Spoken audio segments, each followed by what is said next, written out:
Indian premier ലീഗിന്റെ 2026 സീസണിലെ ആദ്യ 2 മത്സരത്തിലും കിടിലൻ ജയം നേടി കയ്യടി നേടിയിരിക്കുകയാണ് രാജസ്ഥാൻ റോയൽസ്. കരുത്തരായ ചെന്നൈ സൂപ്പർ കിങ്സിനെ തോൽപ്പിച്ചു തുടങ്ങിയ രാജസ്ഥാൻ റോയൽസ് 2ാം മത്സരത്തിൽ ഗുജറാത്ത് ടൈറ്റൻസിനെയാണ് കീഴ്പ്പെടുത്തിയത്.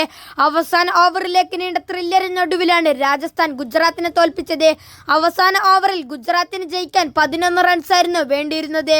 അവസാന ഓവറിൽ വെറും 4 റൺസ് മാത്രം വിട്ടുകൊടുത്ത തുഷാർ ദേശ്പാണ്ഡെയാണ് രാജസ്ഥാന്റെ വിജയശില്പി. 19ാം ഓവർ എറിഞ്ഞ് വെറും 4 റൺസ് വിട്ടുകൊടുക്കുകയും അവസാന ഓവറിൽ റാഷിദ് ഖാനെ പുറത്താക്കാൻ തകർപ്പൻ ക്യാച്ചെടുക്കുകയും ചെയ്ത ജോഫ്ര ആർച്ചറും രാജസ്ഥാന്റെ വിജയത്തിൽ നിർണായക പങ്കുവഹിച്ച താരമാണ്. എന്നാൽ രാജസ്ഥാൻ വിജയകുതിപ്പ് നടത്തുമ്പോൾ അതിനു പിന്നിൽ കയ്യടി അർഹിക്കുന്ന ഒരു ക്യാപ്റ്റനുണ്ട്.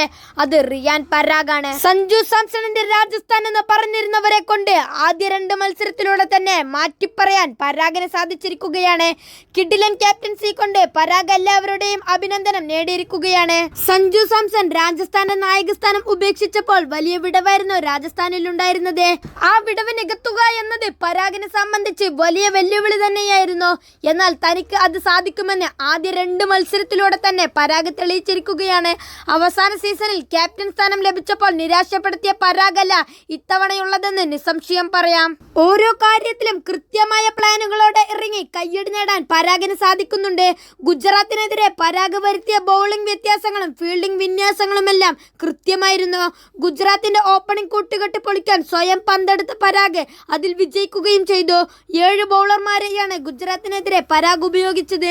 നാന്ദ്ര ബർഗർ ഉണ്ടായിരുന്നിട്ടും ആദ്യ 3 ഓവറിലും തല്ലുകൊണ്ട ജോഫ്ര ആർച്ചർക്ക് 19ാം ഓവർ നൽകാനുള്ള പരാഗിന്റെ തീരുമാനം നിർണായകമായി മാറി. എന്തായാലും രാജസ്ഥാൻ പരാഗിന്റെ കീഴിൽ വലിയ സ്വപ്നം കാണുകയാണ്.